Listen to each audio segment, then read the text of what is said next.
Good evening and welcome to this November 28th, 2022 meeting of the Lake Bluff Village Board of Trustees. Clerk, please call the roll. Trustee Yankoman? Here. Trustee Fisher? Here. Trustee Hatch? Here. Trustee Rappin? Here. And Trustee Ryder? Here. And I will add that a notice was received by a member of the board in accordance with village policy, and Trustee Markey will be deemed authorized to attend the meeting electronically unless a motion objecting to the member's electronic attendance is made, seconded and approved by 2/3 of a member of a public body physically present at the meeting. If no such motion is made, then Joy's request will be to attend the meeting will be deemed approved. Do I have a motion for such position? Moved. Second. No, The move motion. would be- No motion is No in it. motion.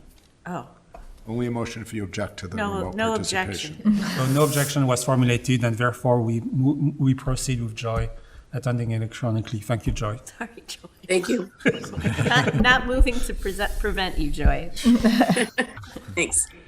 Next is our Pledge of Allegiance. Please stand and join me in reciting the Pledge of Allegiance.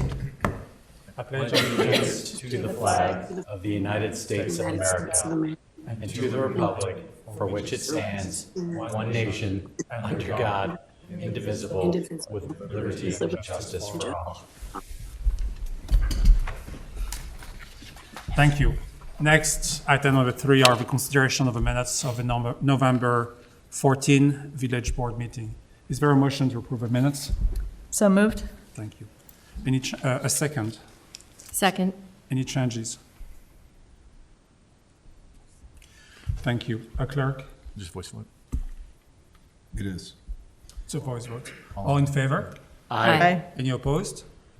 Thank you very much. The motion carries.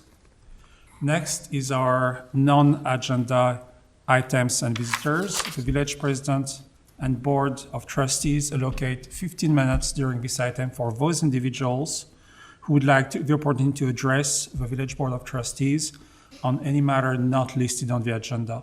Each person addressing the village board of trustees is asked to limit their comments to a maximum of 5 minutes. I do not see anybody in this hall potentially making a comment. Do we have anybody online? There are no virtual attendees. Can I use this moment to just make sure that I understand something about our policies? We specify that this is the time to address any matter not listed on the agenda, because elsewhere, if someone wants to comment on something that's in the agenda, they're allowed to do so, Yes. and that's by board policy or village policy? Yes. Yes. Thanks. Would you like to make a motion to change that? No, I just wanted to understand. No, I have no motion, just No. clarifying. It's my understanding of the law that it has to be either or, right? Well, there's all sorts of ways to do that. The traditional way in Lake Bluff has been non-agenda item, public comment comes at the beginning of the meeting, and then the public is always invited to speak on specific agenda items. That part, the first part, is required by law. Every meeting has to provide the opportunity for public comment. Some municipalities say all public comment, agenda or non-agenda, comes at the beginning or the end of the meeting. And when the specific matters are discussed, there isn't public comment. That's permissible under the law. So there's different ways to do it. You could do it at the beginning or at the end, but is there an option to not allow public comment orally on something that is on the agenda? No, because at the meeting, there has to be the opportunity for public comment.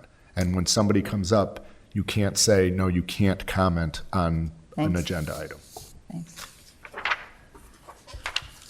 Thank you. So I understand that we're not changing and we're just. No, moving I forward. don't suggest we do. I think we do it right, Okay. for what it's worth. Not all public bodies might agree, but Thank you.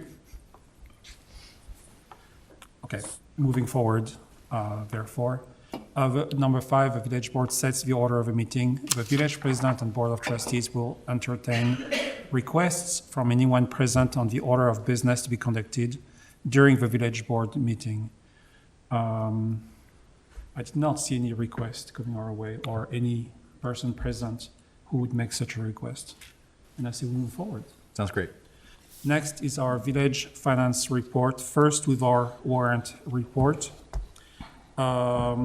So as for background, expenditure of village funds are for payment of invoices in the amount of $859,782.92 for November 15 to November 28, 2022.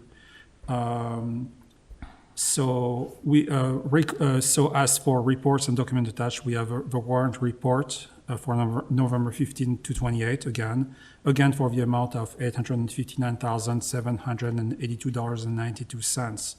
The invoice register report shows checks with a status of open or paid. All checks with a status of open are computer-generated checks for the board's final approval. Checks with a status of paid are manual checks processed. I did not ask if there would be a motion to approve this warrant report.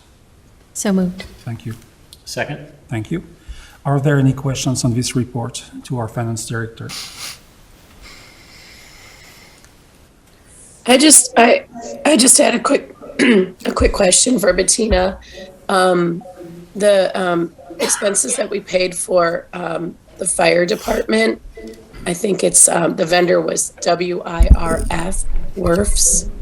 It was like $22,000. Was that just maintenance to the fire trucks? That's what it looks like. I'll answer. That's all right, Trustee Markey. Okay, So, thanks. yeah, WRF Industries is a vendor the village has been using for a very long time. They're almost like the exclusive sole source for annual maintenance to our fire department's fleet. And so they'll do pump testing, vacuum testing, as well as do general repairs on our fleet to keep it operational and tip-top shape. It did include some minor body work as part of that. But yeah, you'll see this annually. Okay, thanks. That's what I thought. I just wanted to clarify. Thank you. Thank you very much. Are there any more questions on this report? Hearing no questions, this is a roll call. Clerk, please call the roll. Trustee Yankovic? Aye. Trustee Fisher? Aye. Trustee Hatch? Aye. Trustee Markey? Aye. Trustee Rappin? Aye. And Trustee Ryder? Aye. Thank you. Next is our finance report. Is there a motion to approve the finance report? So moved. Second. Thank you. Let me read that report. Attached for our consideration is the October 2022 finance report.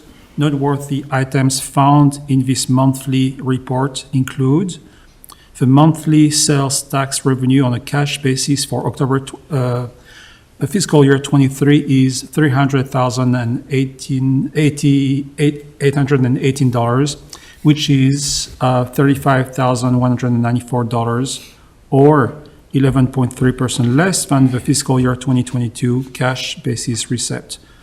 However, it is 3.32% greater than the pre-COVID receipts from September of 2020.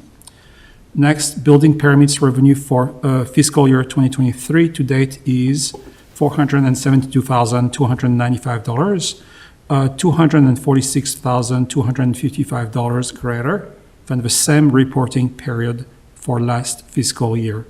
Next, the general fund fiscal year 2023 total revenues of $8,579,386 are $647,099 greater than the fiscal year 2022 year-to-date revenue. And last, fiscal year 2023 current expenditures are consistent with or less than budgeted for the total general fund. The fiscal year-to-date expenditures of $5,606,458 are $163,131 greater than the expenditures for the same period in fiscal year 2022. Last, we will mention that the American Rescue Plan Act information mentioned that HR 1319, the American Rescue Plan Act of 2021, includes financial assistance for all municipalities nationwide. The Village of Lake Bluff, as a non-metropolitan municipality, received the first half of a population-based allocation directly from the state in September 2021, and the balance of the distribution in September 2022 for a total of approximately $756,902.83. Are there questions for our finance director?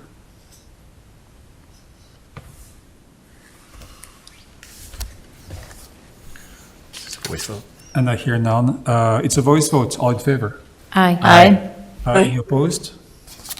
So the motion carries. Thank you very much. Next is the consideration of a fiscal year 2022 comprehensive annual financial report. Is there a motion to approve, It's a motion to accept. motion to accept the the fiscal year 2022 comprehensive annual financial report? So moved. A second. Second. Thank you. The comprehensive annual financial report provides a complete picture of a village's financial health. It is comprised of a basic financial statements with footnotes, a transmittal letter, a management and discussion analysis, detailed fund level statements with budget comparisons, and statistical information for the past 10 years. The village received an unmodified opinion from its auditor, Sikich, that the financial statements are fairly presented in conformity with generally accepted accounting principles. This represents the highest opinion that an organization can receive. And this is a very large compliment to our team here. So thank you again. At their November 14th meeting, the Finance Committee reviewed the draft of a comprehensive annual report with Martha Trotter, a partner with Sikich, and voted unanimously to recommend to the Village Board acceptance of the fiscal year 2022 comprehensive annual report. The fiscal year 2022 comprehensive annual report is available on the Village website, and printed bound copies are available at Village Hall, the Public Safety Building, and the Lake Bluff Library. Do we have questions on this report since November 14? I know we discussed this in an earlier Finance Committee meeting, but I just wondered if maybe Drew could answer for Bettina, just in terms of how outsourcing has affected either, the services or the audit, in terms of getting it done in a timely way, or, has it really impacted what it is that we do? I'd say there's been zero impact. And I mean, I think that's what you expected to hear. That's what we hope to hear. Yeah, but I think it's been working very well. And I know Bettina has as well. So I think that You need actually a- Bettina, I'm sorry. I think that a lot of parts of the outsourcing have become more efficient than they were in the past. I think things are done faster, especially in terms of audit. Nice. Yeah, I think that's, Bettina has worked to segment the different procedures that we do in-house, and it's been exceptional. Well, it's good to hear about those efficiencies, and it does, in the end, help the village in their bottom line to have that outsourced, so. And the unmodified opinion from the auditor is a big deal. I've been doing that for 30 years, where I've been at the helm of a company where we were vying for that. We were really working hard for that, and it's an humongous amount of work. So I understand what it takes, and thank you very much again. Thank you. So any questions? We did not. You have a motion. We do. So this is a roll call. There's a voice vote. It's a voice vote. All in favor? Aye. Aye. Any opposed? The motion carries. Thank you very much.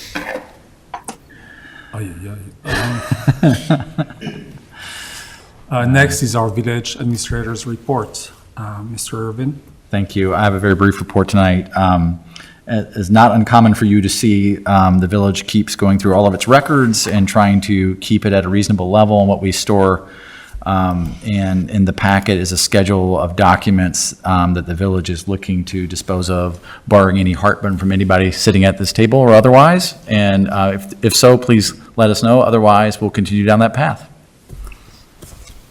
Is there the need for a Motion to accept the report. motion to accept? So could I please have a motion to accept this report? So moved. Second. Thank you.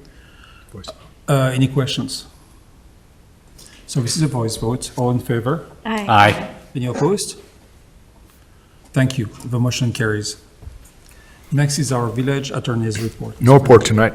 Thank you. And I will follow suit by no report for myself as well. Next is our consent agenda. First, item number 10 is the acceptance of a correspondence. Please note all correspondence was delivered to the Village Board of Trustees in the informational reports on November 11th and 18th, 2022. Item 11 is a second reading of an ordinance amending the Lake Bluff Municipal Code and the comprehensive fee schedule regarding the use of village parking lot. Item number 12 is a second reading of an ordinance amending the Lake Bluff Municipal Code regarding no parking areas on Simpson Avenue. And last, item 13 is an ordinance declaring personal property owned by the Village of Lake Bluff as surplus. Is there a request to remove any of these items from the consent agenda? And is there a motion to approve the consent agenda? So moved. Thank you. A second. Second. Thank you. Is there any discussion on these four items? I did just want to ask if there was any feedback from the parking on Simpson Avenue issue, just to, None. In fact, that was generated from a request in the neighborhood. right, So- right. Okay. Thank you. If there are no more questions, clerk, please I call. just wanted to ask one question. So Simpson, is that one in from Sunrise? Yes, Yes. due west, and it's only that block dealing from Scranton to East Center. Okay, so there's no parking on Sunrise, there's no parking on Simpson. So the perpendicular streets to the lake or the east-west streets will pick up a little bit more traffic. There is parking on Simpson, and that this is only saying between the northernmost side of the northernmost driveway cut to the southernmost side of the southern driveway cut on that block. And just if you So were, that's only a portion in between Scranton and Center? Yeah. correct. The Is it like middle half of the of- block. It's the middle third. It's the middle. Okay, great. And that's just so that they stop playing bumper cars with cars that park along in that really tight area. Yeah.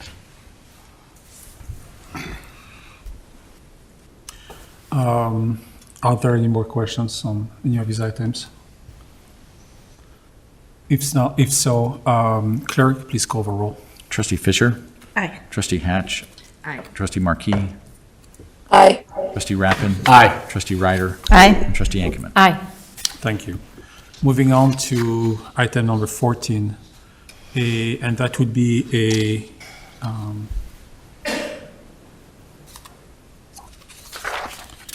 a public hearing regarding year 2022 property tax levy. The Village of Lake Bluff, in keeping with past practice, will conduct a public hearing on the proposed year 2022 property tax levy.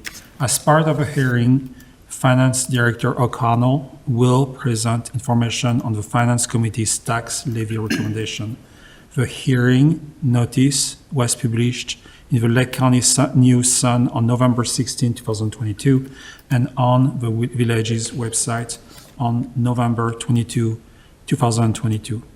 Also, please refer to the subsequent two agenda items for the proposed tax levy information and ordinance. And so we declare this public hearing open. Are there any comments from the board? Or in the hall? She didn't make her present. Yeah, if it's all right with you, Bettina and I are going to tag team this, but I'm going to start off, and where I need her help, she will pull her ear and summon her inner Carol Burnett.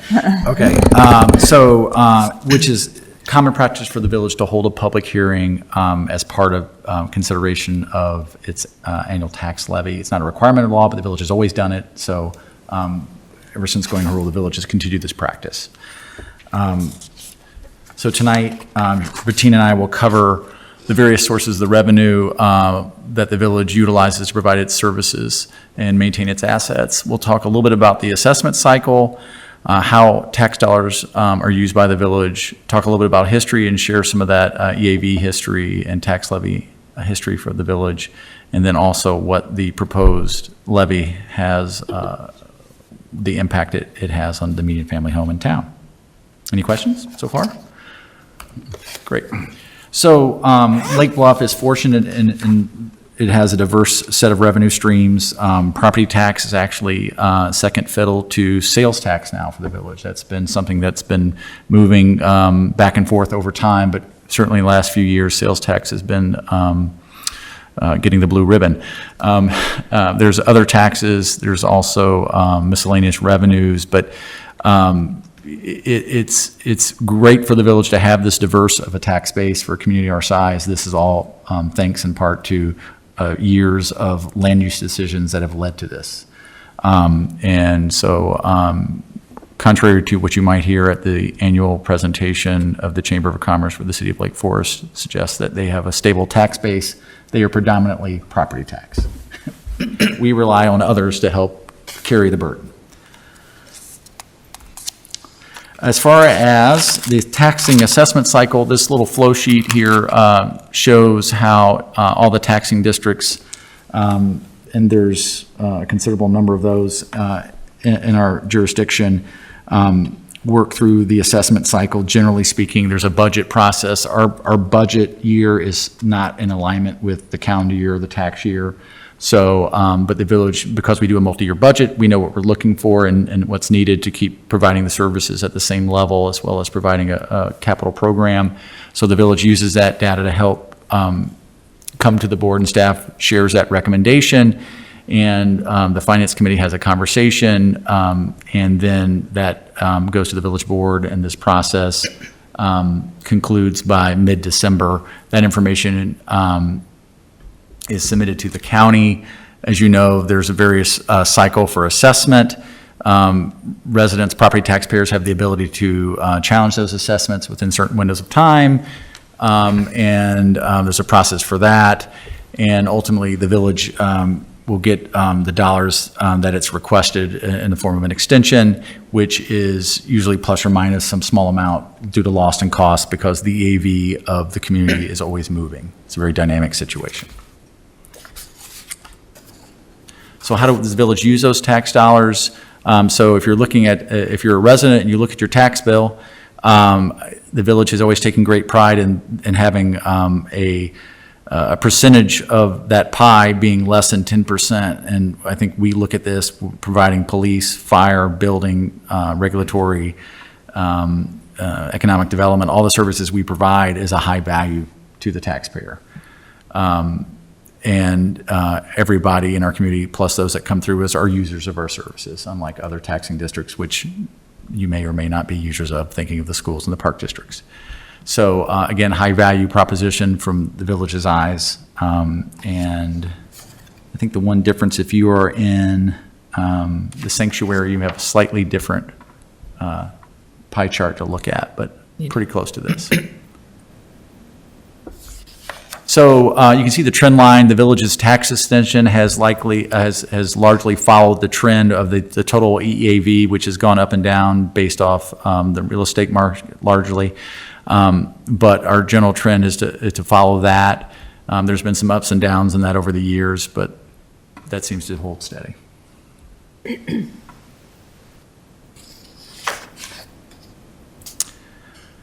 So tax levy is slightly up from the prior year, 5%. That's less than the CPI. Again, the Village's Finance Committee talked about this at previous public meetings and ultimately recommended this levy that's in front of you this evening. It does account for new construction, just over $1 million. That number ebbs and flows. There's been times when Target was built, and most of that's brought in over time. It hasn't changed yet from the county. It's been the same number. Yeah. And the EAV is estimated to increase, which it's been going down for the last few years, but it's finally ticking back up, and I assume that trend will continue for a little bit. I have a question on this page. The CPI factor of 7%, and I had thought that was 5%. Am I behind? 7% is the actual CPI, 5% is the cap. I see. Thank you. So this is what the estimate for the tax levy looks like, and it's by function within, you can see the different uses of this. Some communities have opted to be very, I think they've put all the money in the corporate and done that so to maximize their flexibility. The village has always done it this way, for what it's worth, and generally reflects that past practice. Here's that same data in a pie chart. So as far as the impact on the median home value in the community, it's just over $55. That's the estimate. And that's going to be different for each property, but that's a general estimate.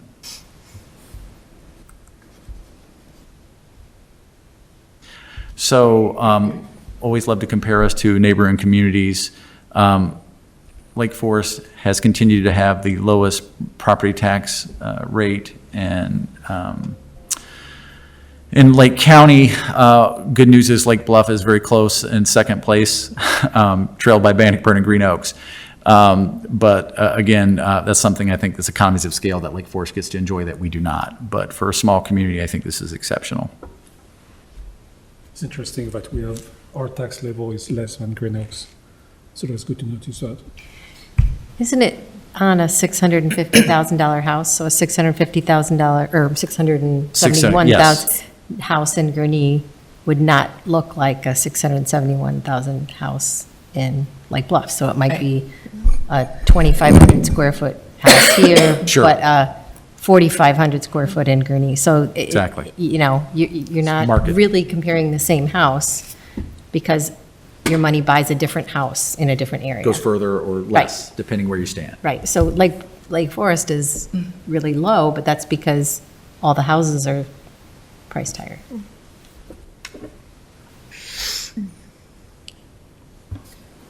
So Bettina and I are happy to answer any questions, if there are any.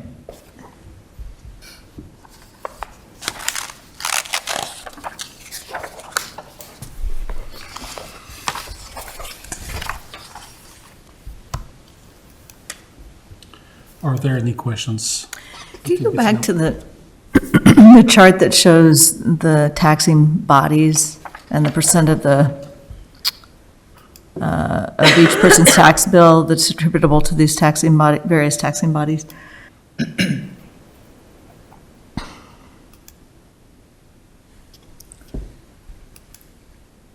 That one. Source. That one. Yeah. Yeah, that's The it. data or the pie? Pie. Yeah.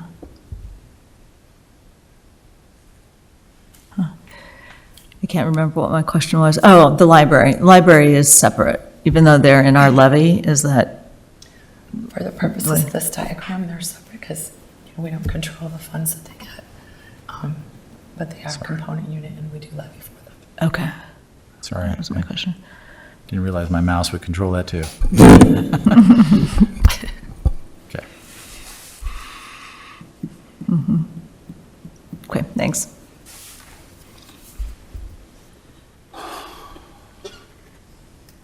Any more questions on the board? Hearing none. We might have one person online with questions. There is one attendant participating virtually. If that individual has comments regarding the public hearing, please raise your hand and you can be heard.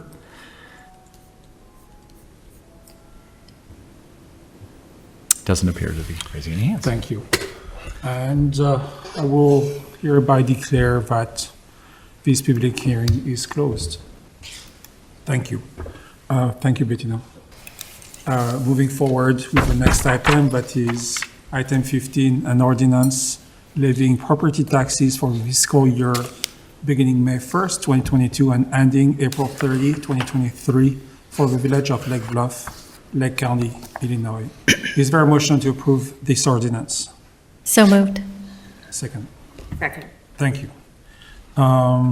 Pursuant to state law, on or before the last Tuesday in December, the village must file with the county clerk an ordinance requesting a property tax to be levied on all taxable property within the village. After review of levy estimates and financial projections at their November 14th meeting, the Finance Committee unanimously recommended approval of an aggregate property tax levy of $4,784,541. The village share of a property tax levy is $3,700,177. It is anticipated that the Lake Bluff Public Library Board will request a property tax levy of $1,084,364 for the year 2022. The total tax levy amount of $4,784,541 is in compliance with the Property Tax Limitation Act, and the Truth in Taxation Act was not required for this levy.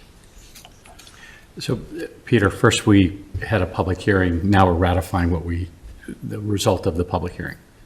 Yeah, the public hearing is just to give people officially, the public, an opportunity to comment, to make sure there's a public hearing. Every time we say public hearing, it means there's been newspaper notice. Yeah. And additional notice as opposed to notice like a regular meeting. But we didn't vote in the public hearing. That was just, Yeah. so now as we adopt the This is part B. legislation. Yes. Yeah.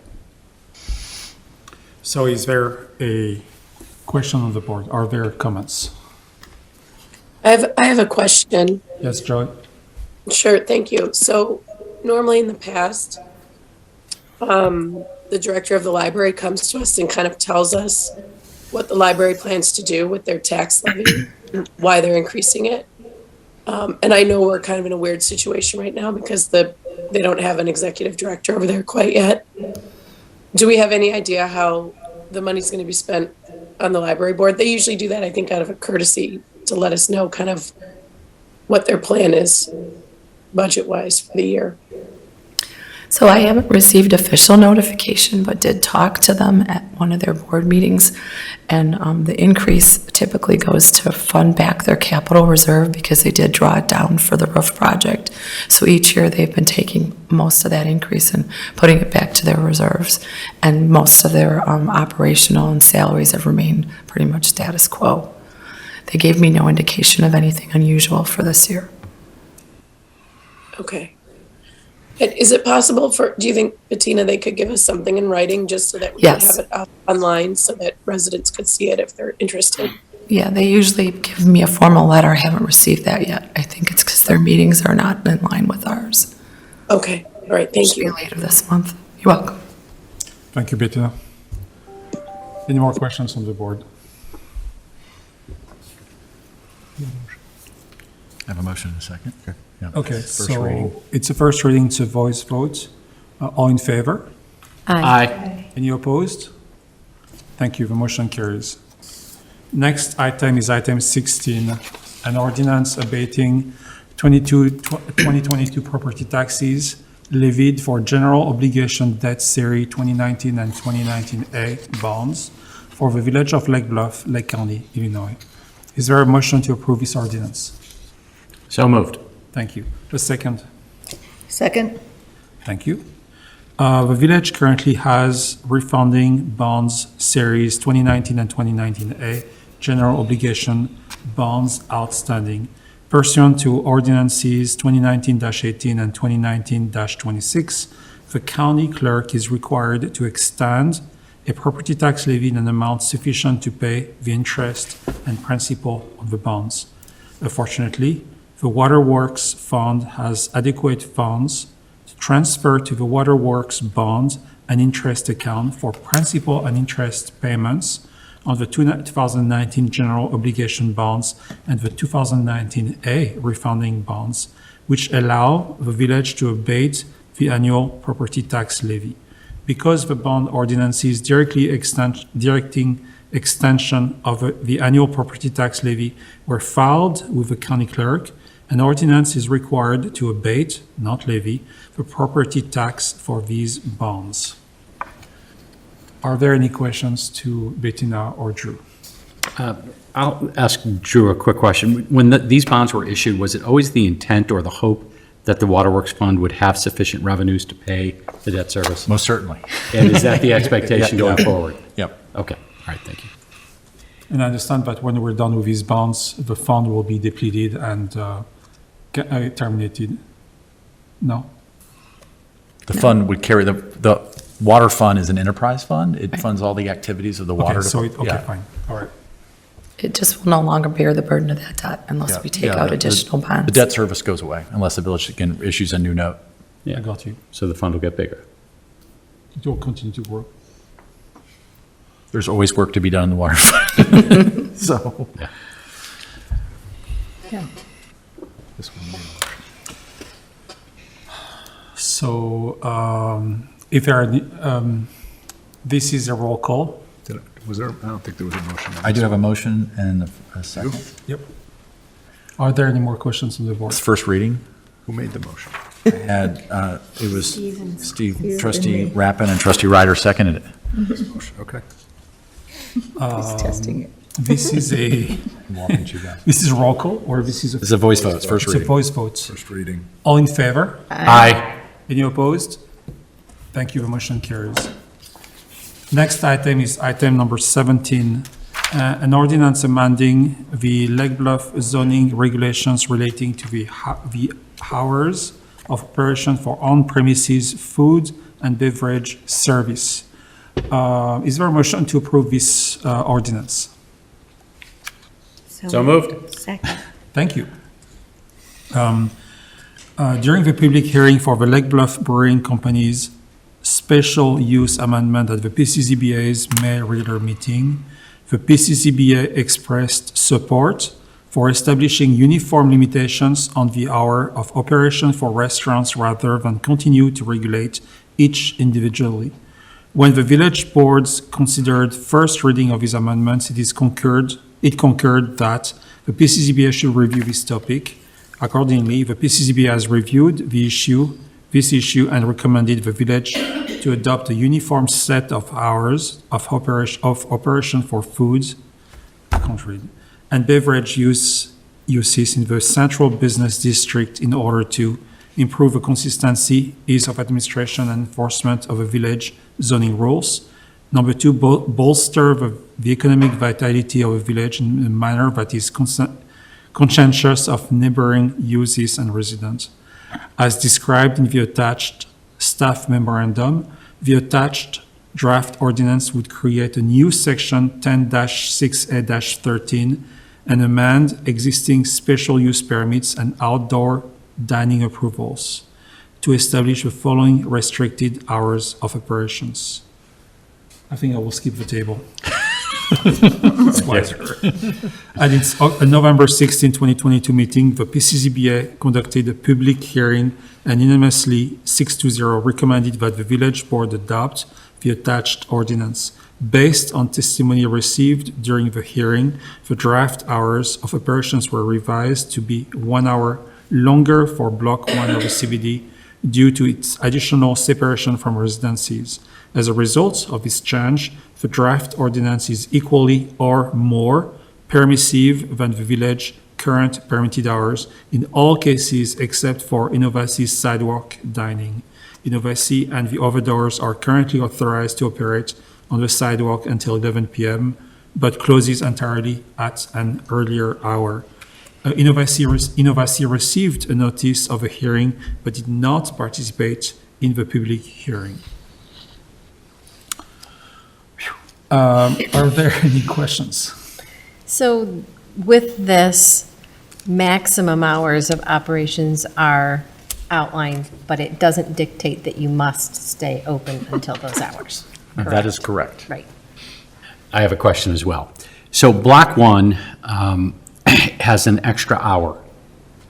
And I'm sorry I didn't have a chance to ask this earlier, but certainly we have other establishments that are like type in Block 2. And what was the thinking there? A representative from the brewery attended the meeting and requested that they be treated differently due to their location and the lack of residential inhabitants within Block 1.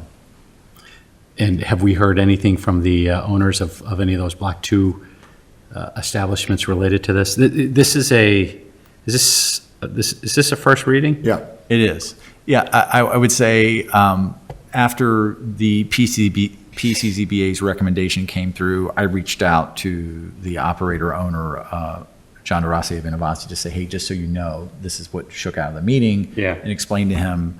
And I candidly had a chuckle about the uniformity of the regulations, but didn't necessarily worry about it. And at the end of the day, he thinks the hours will be sufficient. I was thinking about Prairie. Me too. Yeah. Yeah. Well, yeah. So, go ahead.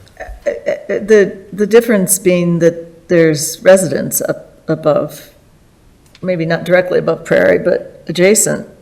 There is, and across the street as well on Block 2, and for what it's worth, Block 1, when it was authorized and constructed, they had the ability, and still do to this day, to add residential to that building. They didn't plumb it that way originally, but they still could retroactively do that, but for what it's worth. And there's also condominiums behind, I guess, Yes. pointing in the wrong direction. Due east of Village Due Hall. east. Recall when we, on the PCZBA, heard the Lawrence English Exactly. pub discussion, there were neighbors in those condominiums who were very concerned about that Yep. outdoor use. Yeah, yeah. That the alley is the alley that the special use permit that governs multiple restaurants, including Prairie, is subject to certain special event approvals administratively, and that governs what they can do in the alley. There was actually comment provided that the alley functions differently, and it physically, because it's so narrow and that the sound bounces off of that and it's very loud, that the request was made to continue to not allow amplification to any great degree in that space. So what we're saying is this ordinance will not affect the noise level in the alley. That is No, but it important. does affect the on-street presence along Scranton of Prairie, which is, I think, what I heard you were Yeah. concerned about. yeah. Right. Okay. So with this being a first reading, if the owner of Prairie wanted to come and I can certainly reach out and make sure that they're aware of what this is. good for me. Can I just ask one more question? Does that mean that CBD Block 1, it used to be 11 and now it's midnight? On the Is that weekends. correct? Or has there always, it's always, They've had it, I believe. They have it now. They've had it, and they didn't want to have it diminished. And on New Year's, you can only be out till midnight outside. Well, I think it's one. I think, yeah, I think the village has been looser about what happens inside, right? Right, I meant outside. I don't see a lot of people outside on New Year's, but you never know. You never know.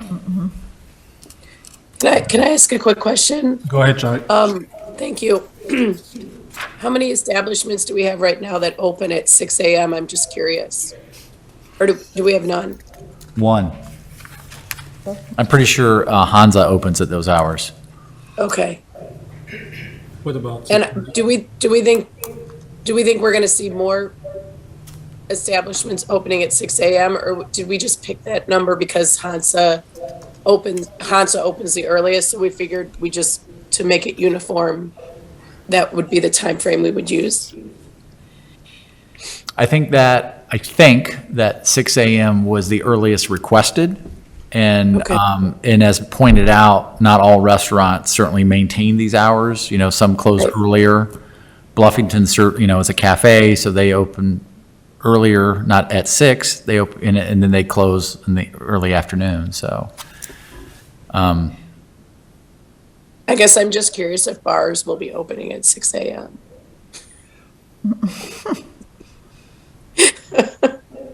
Since they will have the opportunity to do so if they want to. Yeah. They're the only establishment that currently opens at 6. Hansa is. Hansa is. Okay, Thank you, Joy. thanks. Any more questions on the board? I'll certainly let Mr. Davis know at prayer. Thank you. It was a first reading, and if there are no more questions, this is a voice vote. All in favor? Aye. Any opposed? The motion carries. Thank you. And we're happy for that motion. Next item is item 18. I'm very serious, and so it was kind of fun. So, an ordinance amending Title I of the Lake Bluff Municipal Code to provide financial incentives for historic preservations and codify the village's senior property tax grant program. Is there a motion to approve this ordinance? Come on, Barbara. So moved. Second. Thank you. Over the past 5 years, the village's Historic Preservation Commission has recommended a number of changes to Lake Bluff's historic preservation regulations, including the establishment of financial incentives for properties where a village historic landmark is cited. At its February 28th, 2022 Committee of the Whole meeting, the Village Board discussed the HPC's recommendation and referred consideration of financial incentives to the Finance Committee for further review. After discussion at the Finance Committee September 26th, October 24th, and November 14th meeting, the committee unanimously recommended the Village Board adopt the following incentives. Number 1, building permit fee waiver. Currently, the village waives 25% of its building permit fees for landmarks. The Finance Committee recommends increasing the waiver to 100% for most permit fees for both new and existing landmark designations. Number 2, local property tax grant rebate. The Finance Committee recommends creating a new property tax grant program that is available to only new landmarks, meaning that those that are designated after the ordinance is adopted. The grant program would allow an owner-occupant of a residential property to receive a grant in the amount of 50% of their village property taxes up to a maximum of $2,000 for no more than 8 years after a landmark designation is made. The attached draft ordinance would implement both programs. It also codifies the village existing senior property tax grant program, which would share procedures with a new grant for historic landmarks. Comments on the board?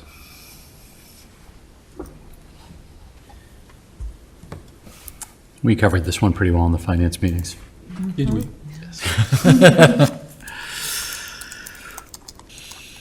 So I see no comment on the board, and this is it's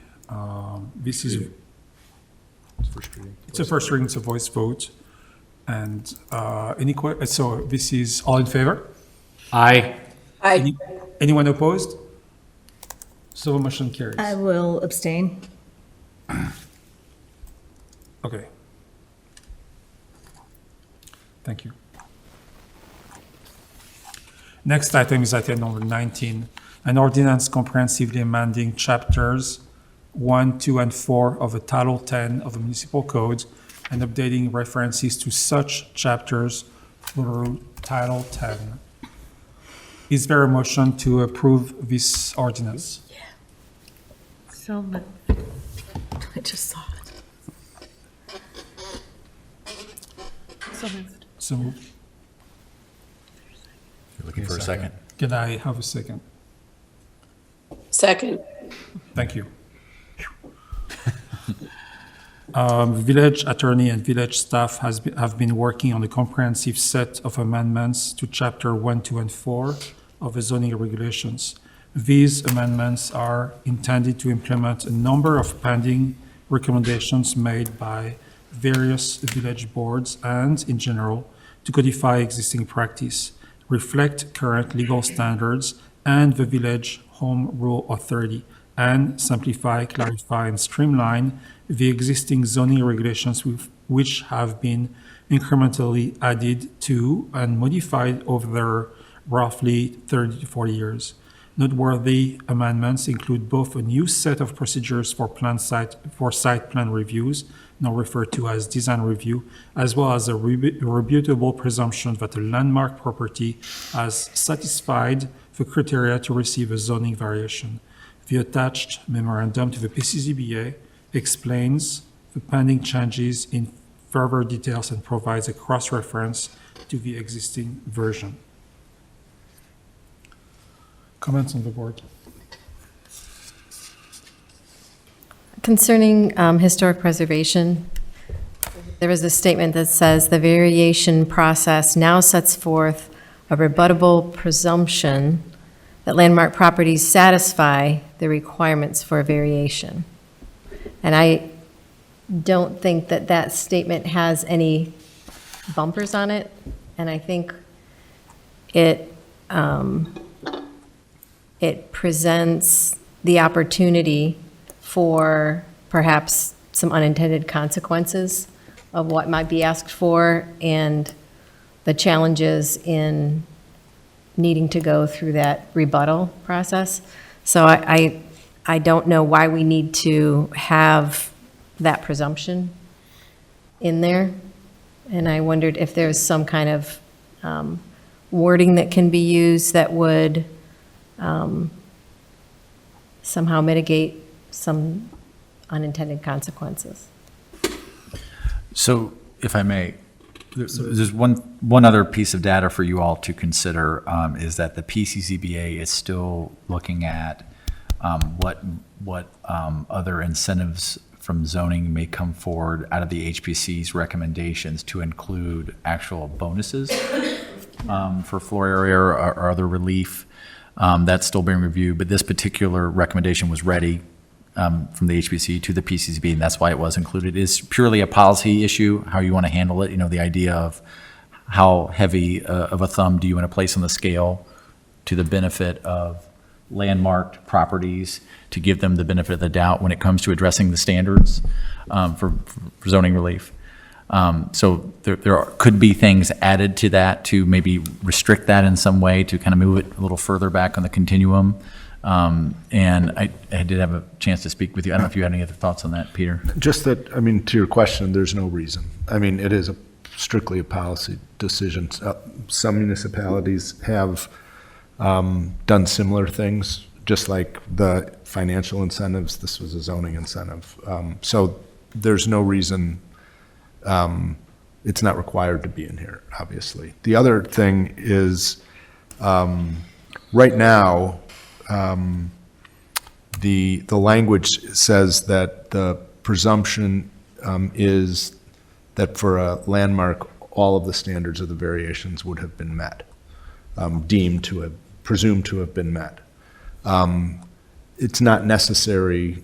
You could kind of slice and dice that a little bit and say, well, you know, one of the standards for variations is that it's a unique physical condition.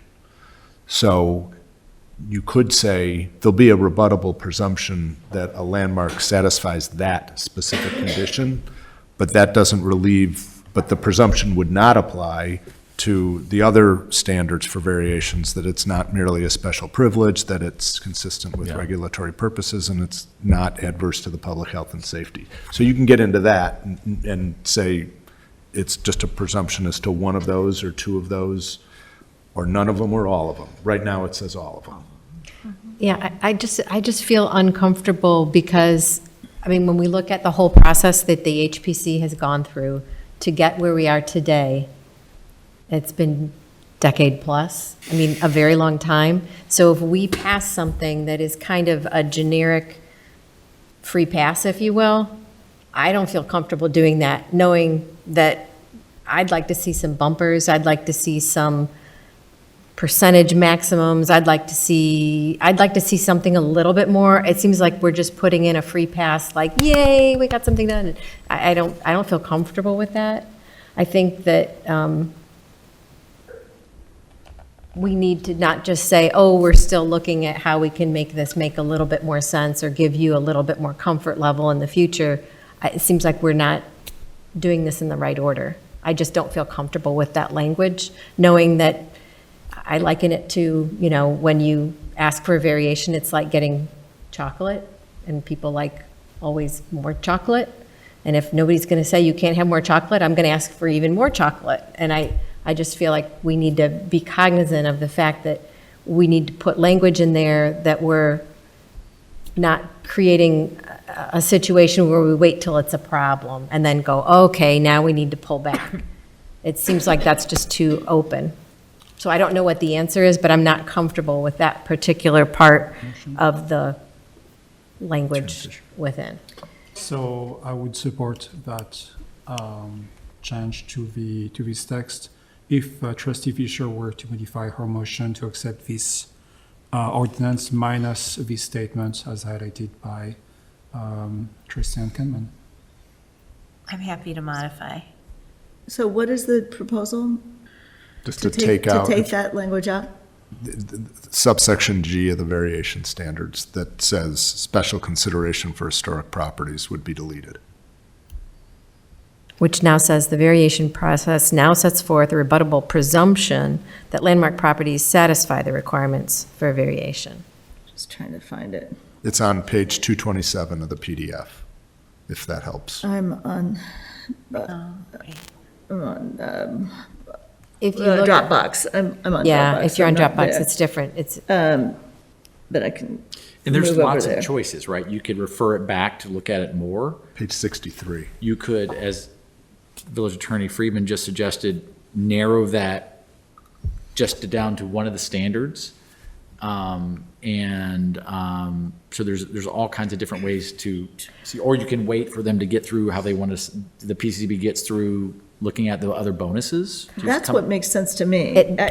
Because they, Package it. yeah, it seems like we shouldn't decline this altogether, but look at it as a package, because I do agree, the language is quite broad, but what I was thinking was a rebuttable presumption is just that, it's rebuttable, but then who bears the burden of rebutting?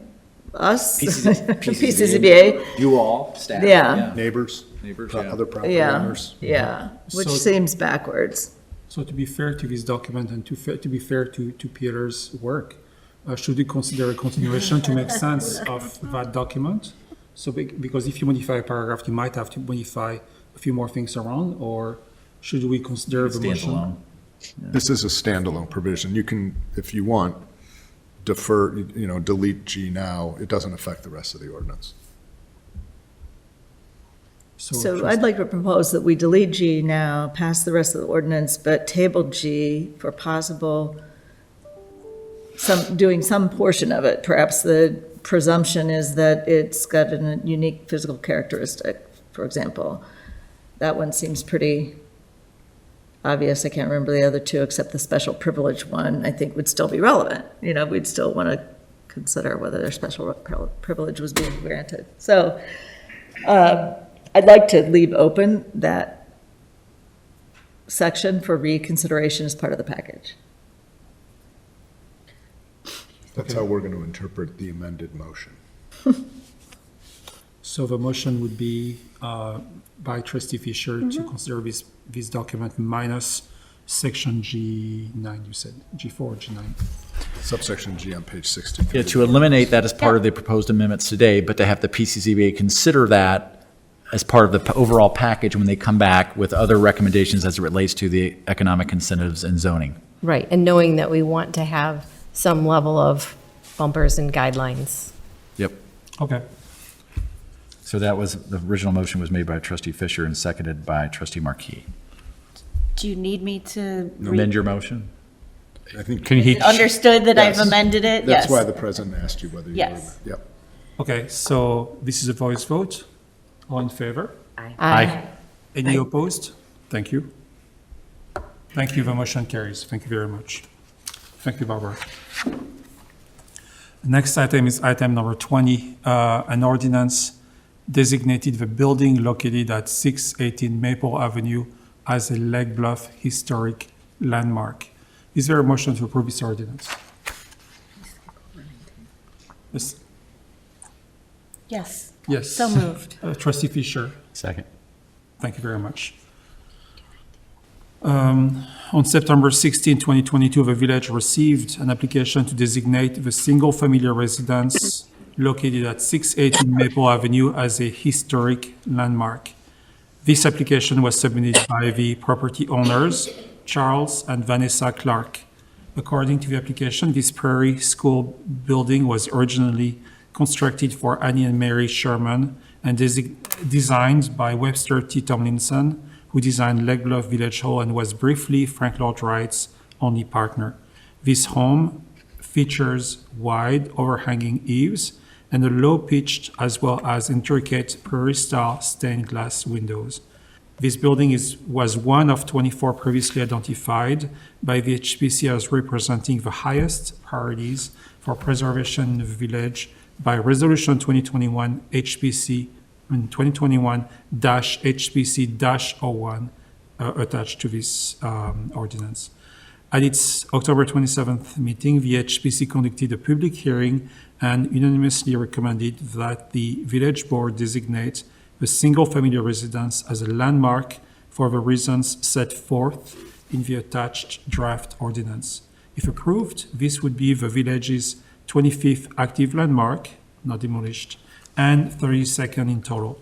The applicant requested that the village board not consider this item at its November 14th meeting pending the result of landmark incentive discussions pending before various village bodies.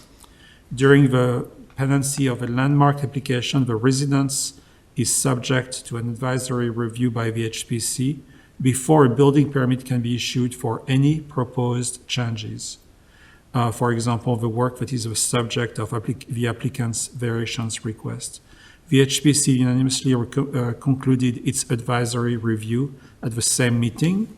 The applicant proposals would additionally require zoning relief, which should be considered by the PCZBA at its December meeting. And it is a beautiful house, by the way. Any questions on the board? Barb? Again, I'm just a little confused about timing and trying to understand if deciding on this landmark issue now, before they've gotten approval, what are the ramifications of that versus having them go through the process, decide? Because when I look at this, there are some things that would require variance, so the garage addition they're already just slightly over FAR, and this would all be an addition to FAR. We don't know if that's going to go through or not. The height of that second floor of the garage is over, from what I could tell, over what would be the maximum allowed.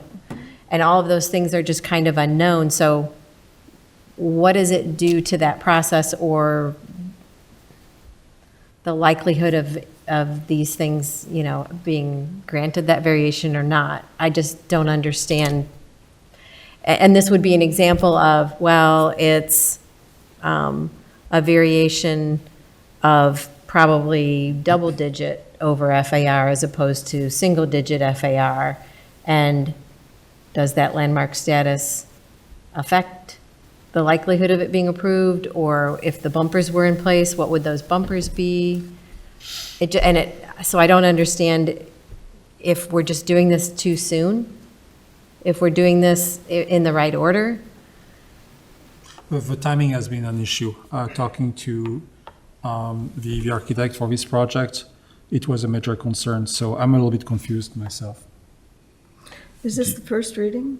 It is first reading, and they can be notified of what happened with the zoning relief change, because I know that they were considering Glenn, you want to come forward? Glenn's been working with their application at the HPC, and us, and they're in front of the zoning board next month. It seems to, it's, December. Next month. December. Yeah. That's correct. So the order of operations here, if it helps make sense of this, was when when the owners of this property originally applied, they had heard about the board's deliberations in February about incentives, and they, I believe, perhaps incorrectly thought that those were already in place. So they applied with the expectation that they would have access to financial and zoning incentives that this body is still considering. So at the hearing for the landmark, they heard that wasn't the case, and they had some deliberation about the timing. That was partially because of the zoning hearing, and also partially they didn't want to be in a position where this board would designate them as a landmark and then immediately, make a new property tax grant program that would foreclose them from receiving that grant. Right. So they asked to defer for 2 weeks. And now, based on tonight's deliberations, it seems that they'll be eligible for the tax grant, and they wouldn't be eligible for the zoning presumption. So what I suspect we'll do is, myself or the village administrator will speak with them, and they have the option to ask for a second reading to be deferred, or they have the option to, defer their zoning hearing or to withdraw one or both applications. Procedurally, as far as making them a landmark, they don't have to get any approval for the work they're proposing to do. I mean, it's just if they choose to not withdraw before they're designated, they'd have to satisfy advisory review, which they have done. And then it's, they're kind of, in some sense, they're at risk that it doesn't work out the way they want it to, but also they've fulfilled, the review requirements necessary for them to complete the work. So from here on out, it's the same whether they're a landmark or not. So say that again one more time with the review process. They are going to go from approximately 4,000 square feet to approximately 4,500. Yes, so either way, they'll have to go to the PCZBA for a variation hearing. That process really won't, it would be the same process for them, potentially with different standards depending on how long they wait. But either way, they won't have to do anything else with historic preservation. It'll just be seeking and getting approval for the variation at this stage. And presuming that the ordinance that you just passed on first reading continues not to have that section G in it, then when they come back if that gets passed, and then they come for variations, even if they've been landmarked, normal standards. Yeah. Variation standards. Now, in evaluating those standards, whether because it's a landmark, that may affect how you look at those standards, that may be, but from a code perspective, the standards will apply to them and other landmarks just like it applies to non-landmarks. Okay, I just wanted to be sure that, I know it's a little bit of, if you're before this date, this applies, after this date, that applies, and I just want it to be very clearly communicated to the homeowners. What I don't want to do is, in an effort to make something in the long term that's better for the community, the neighbors, the village, I don't want to mess up something that's like right in process. And I just wanted, I would lean on your expertise to guide the homeowner to really understand, based on what the board did or did not do, these are your options. And I just wanted that to be really fairly communicated so that, in our effort to make something good in the long term, we don't mess up this thing that's in process. We will share with them. Okay, thank you. but in fact, all that's in front of us today is whether this. First reading. Is first reading, whether this should be landmarked. It is, there's no zoning There's no before us. zoning They haven't relief. had their PCZBA. So it seems to me, all that we're appropriately considering is whether this home ought to be landmarked, right? Well, but when I mean, it's up to them, the timing is. They're the applicant in Yes. this matter. and Yes. They have to figure out the timing, that's not our job. Right, but if we're we'll- kind of changing the yeah. ground rules as we go, I just wanted to, I'm glad they're aware. I think that they're aware is all I'm concerned about. After that, they have to make the decision as to what timing makes sense for them. I think you can comfortably consider first reading, and then we'll relay to them and right. take it from there. I think I've beaten this horse quite a bit. I thought there was also, thank you, I thought that as part of 18, the ordinance we're talking about, There was a retrospective aspect of it as well. Reading that, I remember. I'm that sorry, could you repeat that? As part of, so we're on item 20, as part of 18, the ordinance that would be supporting the financial incentive for historic preservation, there was a retrospective aspect to that ordinance. Yes, and that's part of, meaning if you are landmarked before that gets into effect, then the property tax rebate does not apply. Does apply. Does not, No, we. Does not we apply Building to decided permit both. fee waiver does. does not. The building Yeah. Yes, permit, yeah. correct, But but the the- top the property tax rebate rebate does does not. That's right.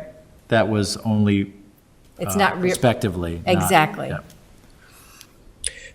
But you, excuse me, you guys are saying that we could pass first reading, correct? And then if they want to, based on the decisions we've already made tonight, the homeowner wants to, they can withdraw and we don't have to do second reading and they can wait until there's a final outcome on the HPC regulations Yes. and zoning.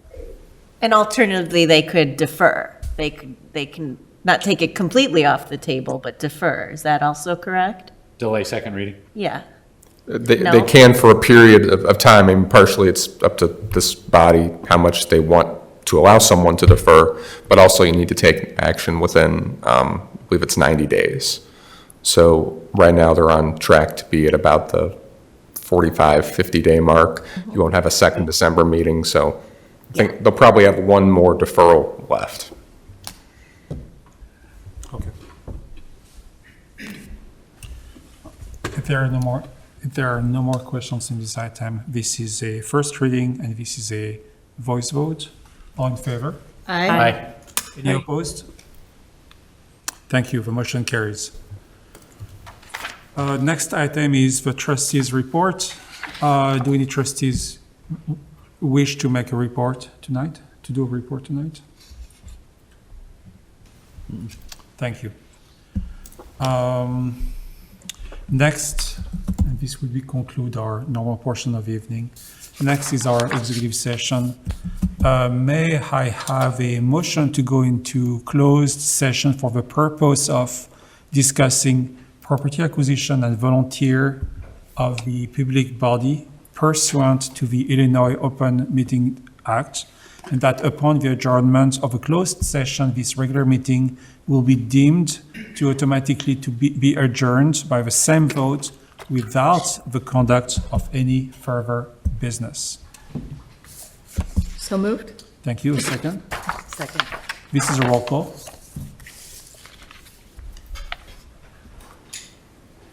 Trustee Hatch. Aye. Trustee Markey. Aye. Trustee Rappin. Aye. Trustee Ryder. Aye. Trustee Ankerman. Aye. And Trustee Fisher. Aye. Thank you. And this concludes the open part of a village board meeting. Thank you to anyone in attendance and have a great evening. Thank you. All right, bear with us for one moment.